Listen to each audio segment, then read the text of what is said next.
al 30. Y primeramente vemos nosotros, ¿verdad? La deficiencia, lo inferior que es los sacrificios del Antiguo Testamento. Y ya ustedes vieron a lo que dice el 1 al 4, los sacrificios, o lo inferior, ¿verdad? Lo inferior, el fracaso de los sacrificios del Antiguo Testamento. Ok, voy a poner aquí lo inferior.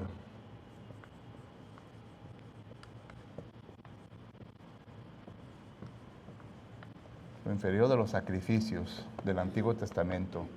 Y este es capítulo 10, versículos del 1 al 4.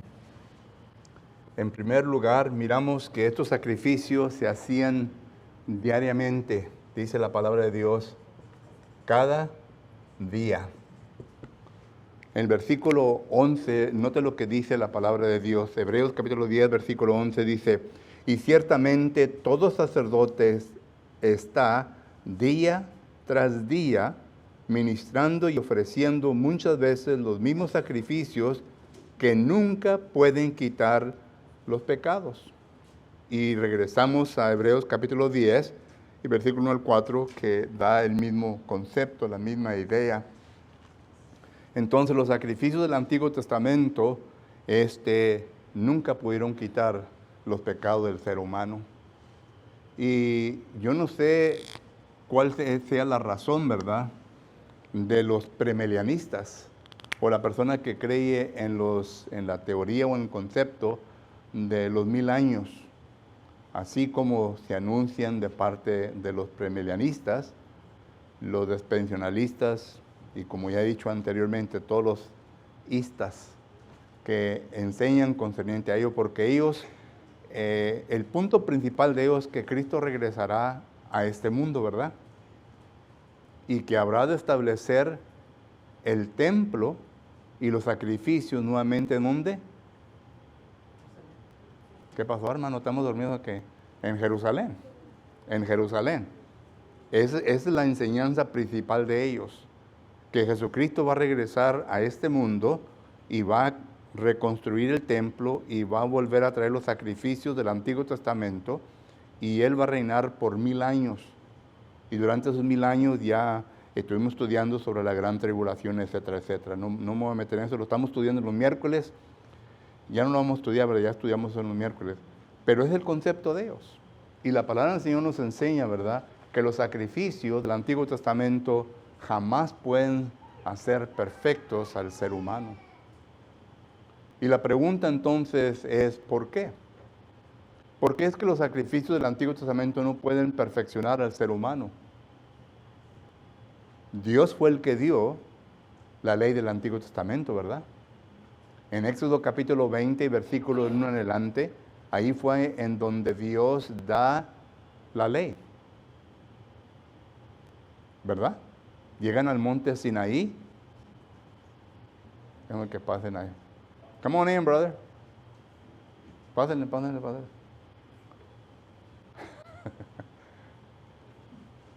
You want to sit up in front here with her? Son mis sobrinos, hermanos, o lo que les tengo que dar. El hermano Juan Dávila y su esposa Nelda. Entonces estamos contando la pregunta, ¿por qué? Si Dios es el que da la ley. Sabemos bien que Dios dio la ley. En Éxodo capítulo 20, versículo 1 en adelante, tenemos esto. Dios es el que da. Pero ¿sabemos nosotros el propósito por el cual Dios dio esta ley? En Gálatas capítulo 3 y versículo 19, alguien lea ese pasaje y note lo que dice la Escritura. El apóstol Pablo, inspirado por el Espíritu Santo, nos da a entender la razón en por qué la ley fue dada. Gálatas capítulo 3 y versículo 19, ¿qué dice? A voz alta, por favor. Entonces, ¿para qué sirve la ley? Fue añadida a causa de las transgresiones, hasta que viniese la simiente a quien fue hecha la promesa, y fue ordenada por medio de ángeles en mano de un mediador. Noten, ahí está toda la conversación que uno debe de entender en la razón en por qué Dios da la ley. Número 1, fue dada por causa del pecado. Y note que fue añadida a algo, ¿verdad? Nosotros tenemos que entender que en el Antiguo Testamento hablamos de dos dispensaciones. La dispensación patriarcal y la dispensación mosaica. En la dispensación patriarcal Dios dio ley.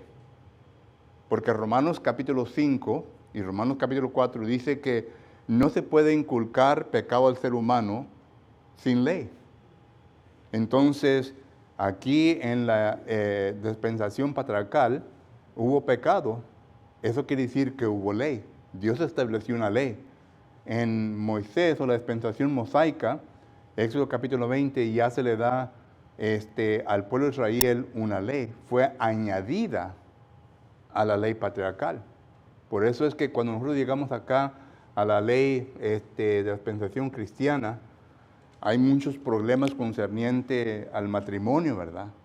Porque muchos dicen bueno, que el matrimonio solamente se refiere al cristiano, pero vemos nosotros que el matrimonio cae bajo la ley patriarcal y fue añadida.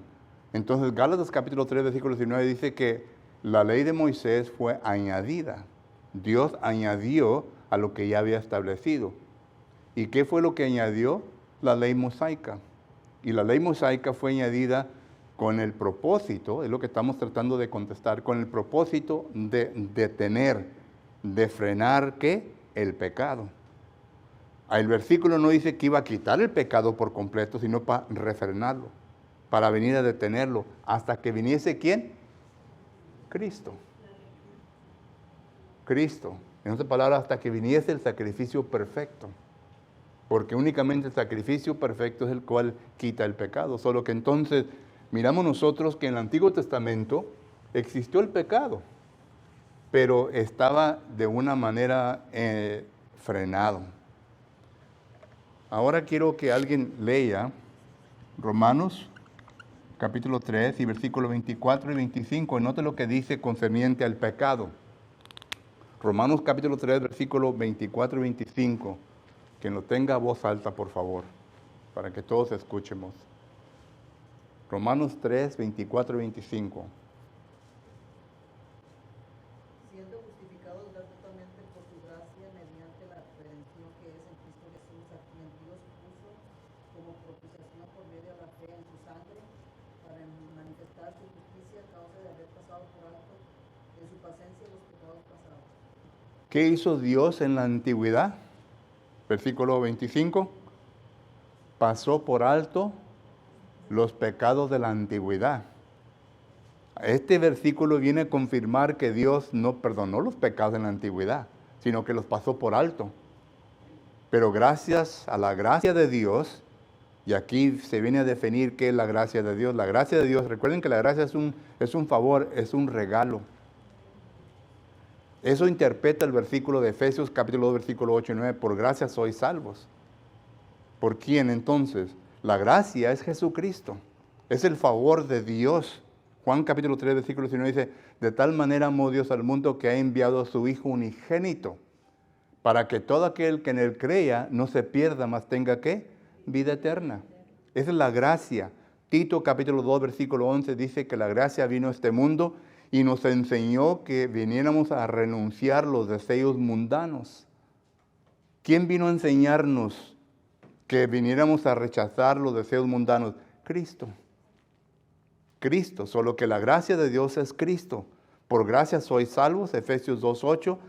Por Cristo Jesús somos salvos. No quiere decir nada más que solamente eso, solo que entonces miramos que Romanos capítulo 3, versículo 24, el versículo 24 se interpreta con todos los versículos que hemos dado. Solo que estamos mirando lo inferior que son los sacrificios del Antiguo Testamento. No pueden quitar los pecados. Y para que alguien nos venga a enseñar que Jesucristo va a regresar de nuevo a este mundo y va a establecer el templo en Jerusalén y va a gobernar por 1000 años, es absurdo. ¿Cómo vamos a regresar a algo inferior? ¿Regresaría usted a algo inferior? No, es absurdo. Solo que ahí está, en Hebreos capítulo 10, versículo 1 al 4, está lo inferior de la ley. Y otra cosa que dice el versículo 4, ¿verdad? Dice del 1 al 4, dice que jamás puede hacer al hombre perfecto. Noten el segundo punto, no puede quitar el pecado y no puede hacer al hombre perfecto. Recuerde que usted y yo fuimos creados perfectos. Usted y yo fuimos creados perfectos por Dios. Eclesiastés capítulo 7, versículo 29. ¿Alguien lea ese pasaje? Eclesiastés capítulo 7, versículo 29. ¿Qué dice? A voz alta. Eclesiastés 7, 29.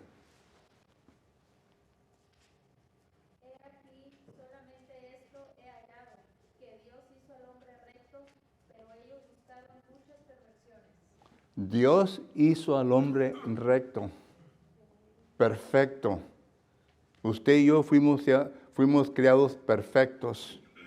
No fue hasta nuestro tiempo de nuestra juventud, que dice el texto de Génesis 8:21, que desde ese momento es cuando ya se estableció la posibilidad en nosotros de escoger lo bien y lo malo. Y ahí el versículo 21 dice que el intento de hacer la maldad está ¿dónde? En el corazón del ser humano, en nosotros. Este texto concuerda con Proverbios, capítulo 22 y versículo 15, en donde dice que en la criatura está siempre ¿qué? Bueno, vamos a leer el texto, ¿verdad? Para que miremos. Y la criatura ahí, la palabra se refiere joven. Si usted hace un estudio de palabras, noten, dice, la necedad está ligada en el corazón del muchacho. Aquí está traduciendo la palabra. La necedad está ligada en el corazón del muchacho. Lo mismo que dice Génesis 8:21. Entonces, en ese momento es cuando Satanás ya entonces comienza a tentar al ser humano. Ya entra Santiago capítulo 1, Santiago capítulo 1 y versículos 12 al 15. Dice que Satanás viene a tentar nuestras concupiscencias, es decir, nuestros deseos. Y claro, ¿verdad? Que nosotros somos personas que estamos compuestos de carne, de sangre, de espíritu y tenemos alma, pero Satanás viene a tentar ¿qué? Los deseos carnales. Los deseos carnales. Y Santiago dice que una vez que está la tentación y que entran nuestras concupiscencias y nosotros entonces le damos cabida a esa tentación, dice que viene a nacer ¿qué? El pecado. Y después del pecado viene ¿qué? La muerte. Ese es el proceso. Solo que entonces, y noten en Isaías capítulo 7, versículos 14 y 15, es una profecía de Jesucristo. Y noten lo que dice aquí. Isaías capítulo 7 y versículos 14 y 15 dice la palabra de Dios de la siguiente manera. Por tanto, el Señor mismo os dará señal. He aquí que la Virgen concebirá y dará a luz un hijo y llamará su nombre Emmanuel. Ya sabemos que está hablando de Jesucristo, ¿verdad? Isaías capítulo 7, versículo 14. Está hablando de Jesucristo. Dice, comerá mantequilla y miel hasta que sepa desechar, ¿verdad? Lo malo y escoger lo bueno. En otras palabras, el niño iba a llegar a un punto, ¿verdad? Del cual estamos hablando. Porque antes que el niño sepa desechar lo malo y escoger lo bueno, la tierra de los cielos que tú temes será abandonada. Pero el punto que quiero hacer de esto, ¿verdad? Es que Jesucristo tuvo la naturaleza humana. Y Satanás lo supo. Satanás lo supo. Solo que inmediatamente, ¿verdad? Cuando Jesucristo fue bautizado, Mateo capítulo 3, ¿qué pasó? Satanás luego vino para tentarle. Este es el proceso por el cual todos nosotros pasamos. Cuando llegamos a ese punto, entonces dejamos de ser perfectos ante Dios, porque el pecado entra en nuestra vida. Y la ley jamás podía regresarnos a ese estado de perfección. Jamás. Porque la ley nos trataba con lo interior del hombre. ¿Entendemos? No trataba con lo interior del hombre. Pero ahora miramos nosotros que en Jesucristo sí hace eso. Solo que la ley, segundo defecto, no puede hacer a ninguna persona perfecta. Y hay muchas denominaciones que creen, ¿verdad?, de que la ley del Antiguo Testamento es lo que se debe de seguir. Y vienen a deshacer la ley del Nuevo Testamento. Algunas vienen a combinar el Antiguo con el Nuevo y entran en la misma situación que los judaizantes. Los judaizantes, el problema de ellos era que ellos decían que la ley judaica, la ley mosaica, que eso era lo correcto, lo verdadero, y que se añadía la ley de Cristo, pero que teníamos que obedecer ambas. Hechos capítulo 15, versículo 1, es lo que enseña. Es menester obedecer la ley mosaica antes de que la persona fuese considerada salva. Solo que eso es lo inferior del sacrificio del Antiguo Testamento. Pregunta o comentario, porque tengo mucho que cubrir y poco tiempo. Mano Epi. Un pequeño detalle nomás, hermano. La razón por qué Cristo se sentó a la diestra como sumo sacerdote fue porque su obra fue completa, hermano. Fue perfecta. Él terminó. Los sacerdotes del Antiguo Testamento no se podían sentar. Era una obra continua. No se podían sentar. Y la razón por qué el Señor está sentado ahorita a la diestra es porque el sacrificio de él, ¿verdad? Fue perfecto. Ya no hay más que hacer para la obra redentora para el ser humano. Así es. ¿Alguien más? Y eso es lo que dice la siguiente porción del versículo. Recuerda, estamos estudiando el libro de Hebreos. El libro de Hebreos está enseñando la superioridad de Jesucristo en todo. Solo que entonces vimos lo inferior del sacrificio del Antiguo Testamento. Ahora vamos a ver la superioridad del sacrificio de Cristo. Capítulo 10, versículo del 5 al 18. Ahí en esa porción habla en por qué el sacrificio de Cristo es superior. Y primeramente comienza a hablar del propósito por el cual Jesucristo vino, ¿verdad? Los versículos del 5 al 8 comienza a hablar sobre el propósito.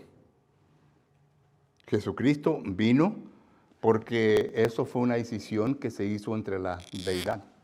¿Ok? Una decisión que se hizo entre la deidad. Y cuando hablo de deidad me estoy refiriendo a la Trinidad. Me estoy refiriendo a Dios. Y claro, ¿verdad? La palabra Dios aquí se refiere a los tres, el Hijo, el Espíritu y el Padre. Esa decisión la podemos ver en 1 de Pedro, capítulo 1, versículo 18 al 20, y también en Hechos, capítulo 15, versículo 18.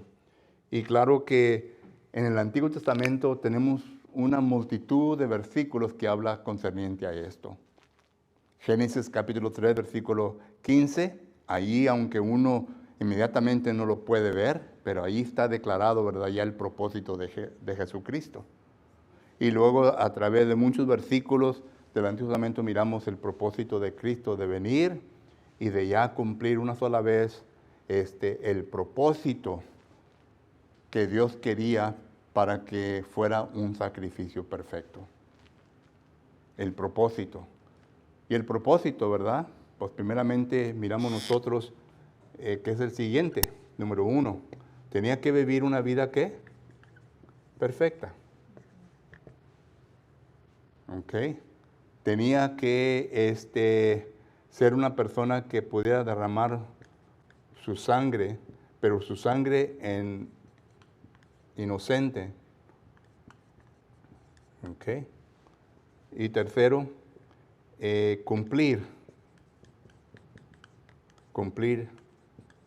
toda la ley. Esas son las tres cosas que tenía que hacer el sacrificio.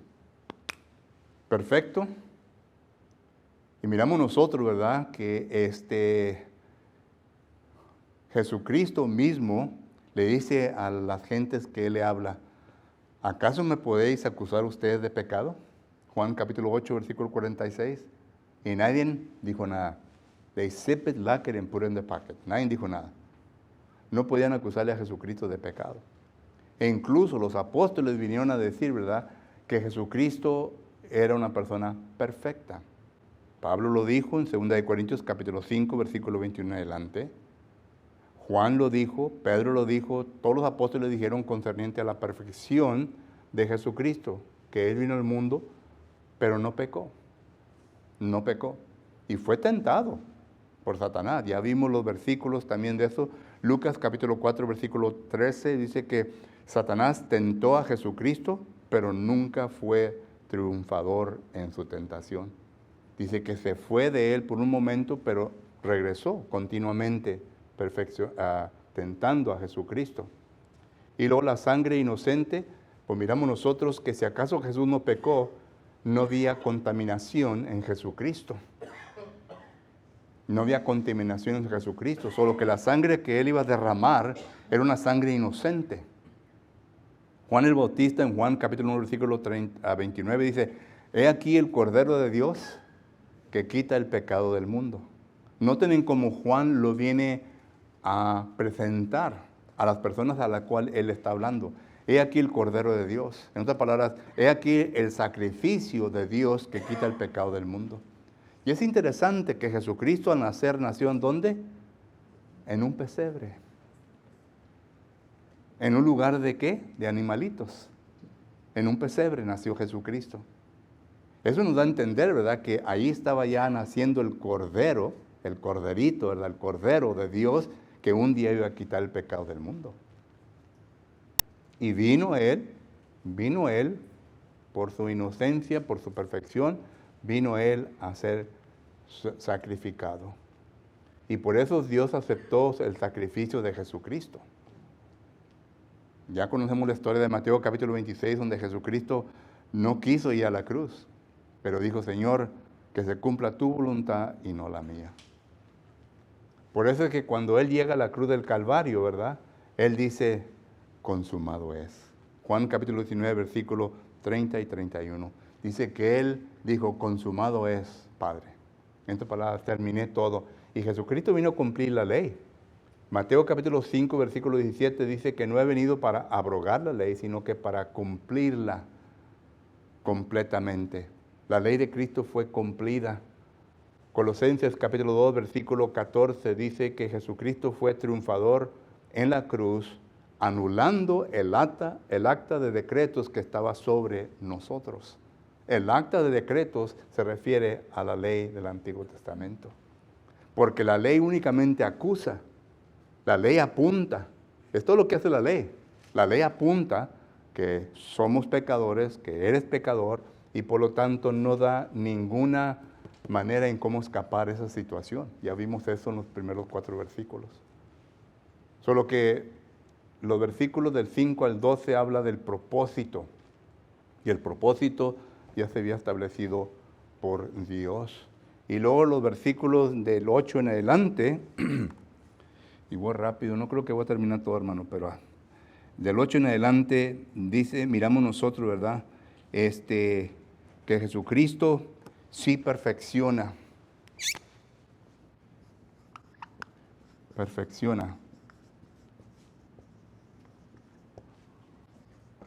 al pecador. Sí perfecciona. Ya de esto del 5 al 12 y esto del 13 al 18. Sí perfecciona al pecador.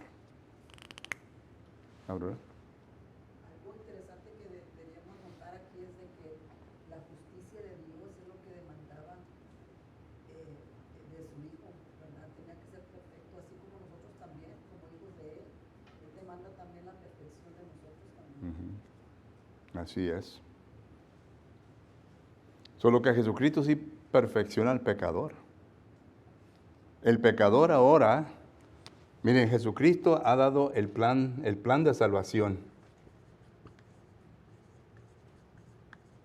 Todas las palabras o todos los pasos que uno tiene que hacer para llegar a la salvación las ha dado Jesucristo. Jesucristo dice que deberíamos de creer en Él. Juan capítulo 8, versículo 24. Son palabras de Jesucristo. Y todo lo que Jesucristo habla concerniente a la salvación es either or, como se llama en inglés. ¿Lo haces o vas a ser perdido? Tienes que creer. Y el creer viene por oír la palabra de Dios. Ya lo vimos Romanos capítulo 10, versículo 17. La fe viene por oír y oír la palabra de Dios. Y segundo, una vez que uno crea, entonces tiene que haber un arrepentimiento. Cuando uno viene a creer cierta cosa, entonces ya tiene una decisión que tiene que hacer. Dejar lo que está haciendo y hacer lo que ha aprendido o lo que se le ha dicho. Esa es la decisión que tiene que hacer. Y Lucas capítulo 3 y versículo 13 nos dice, ¿verdad? Lucas 13, 3 y 5 nos dice, arrepentidos o pereceréis igualmente que todo el mundo. Ese es Jesucristo, son palabras de Jesucristo. Versículo 5 lo vuelve a repetir. Son ultimatums, como decimos en inglés. ¿Ok? Y luego Jesucristo nos dice que debemos de ¿qué? De confesar. Eso es Mateo capítulo 10, versículos 32 y 33. Si vosotros me confesaréis delante de mi Padre que está en los cielos, yo lo confesaré, o delante de los hombres, yo lo confesaré delante de mi Padre que está en los cielos. Si vosotros me vienes a confesar delante de los hombres, yo le confesaré al Padre delante de ustedes. O al Padre de ustedes, más bien dicho, ¿verdad? Entonces miramos esto que está en Mateo capítulo 10, versículos 32 y 33. Y luego por último, Jesucristo dice que debemos de ser bautizados. ¿Ok? Varios versículos. Mateo capítulo 28, versículo del 18 en adelante. Marcos capítulo 16, versículo 15 y 16. Hechos capítulo 2, versículo 38. ¿Por qué? Porque dice Pedro, 1 Pedro 3, 21, el bautismo que ahora nos salva, no quitando las impurezas de la carne, sino que dándonos una conciencia limpia hacia Dios. Una persona que es pecador se acerca a Dios con el rostro agachado, en vergüenza porque ha pecado ante Dios. Una persona que ha hecho mal. Nosotros tenemos una perrita y cuando ella hace algo mal, ¿verdad? Y que mi esposa le dice, ¿qué hiciste? Yo lo agacho la cabeza. Así nosotros también. Dios nos dice, ¿qué hiciste? Agachamos la cabeza. Y el bautismo nos quita eso de encima. ¿Cómo sabemos? 1 Pedro 3, 21. Y note lo que dice Hebreos capítulo 9, versículo 14. El texto que dio Arnoldo de memoria. La sangre de Cristo nos limpia de nuestra conciencia de malas obras. Nos da una aspiración. Entonces el hombre viene a ser una persona perfecta. Romanos capítulo 4, versículo 7 y 8. Ahora pues que Dios no inculpa a la persona de pecado. ¿Cuándo? Cuando la persona es bautizada. Porque sale de las aguas del bautismo en una nueva criatura, sin pecado ante Dios. Y desde ese momento se encuentra perfecto ante Dios, pero esa perfección se tiene que mantener. Y aquí es en donde viene el Espíritu Santo. El Espíritu Santo, por medio de la palabra, nos sigue perfeccionando. Eso se le llama obra santificadora. ¿Y quién es el que envió al Espíritu Santo a todo cristiano? Jesucristo. Juan capítulo 14. Creer en Dios, creer en mí también. No tengan miedo. Voy hacia mi Padre para preparar mansiones, pero no los dejaré huérfanos y que voy a mandar ¿a qué? A un paracleto, a alguien que les ayude. Ese es el Espíritu Santo. Y el Espíritu Santo ahora con la palabra de Dios nos mantiene perfectos ante Dios. Esto es la perfección. La ley no pudo hacer esto, pero el Espíritu Santo con la palabra de Dios, Efesios 6, 17, los mantiene perfectos ante Dios. Y por eso es que la sangre de Cristo Jesús está como un paraguas sobre nosotros. Dios no ve nuestros pecados, sino que ve la sangre de Jesucristo. ¿Por qué? Porque Jesucristo está abogando por nosotros a la diestra del Padre. Hijitos míos, no pequéis. Y si llegare de pecado, abogados tenéis ¿para quién? Con el Padre. Él está a la diestra de Dios. Cuando ya se acabe este mundo, que ya no haya necesidad para que Él sea un abogado nuestro, entonces todos nos vamos a regresar al Estado bajo la autoridad de Dios.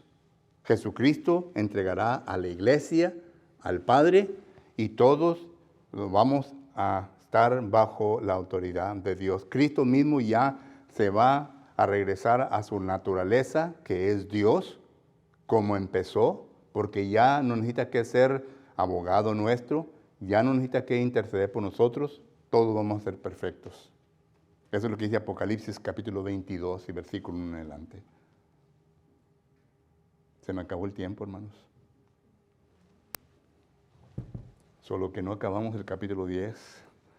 Este es el peligro, ¿verdad? Pero les doy una última oportunidad. Si tienen una pregunta o un comentario, y luego ahí lo cerramos. Hermano Arnoldo.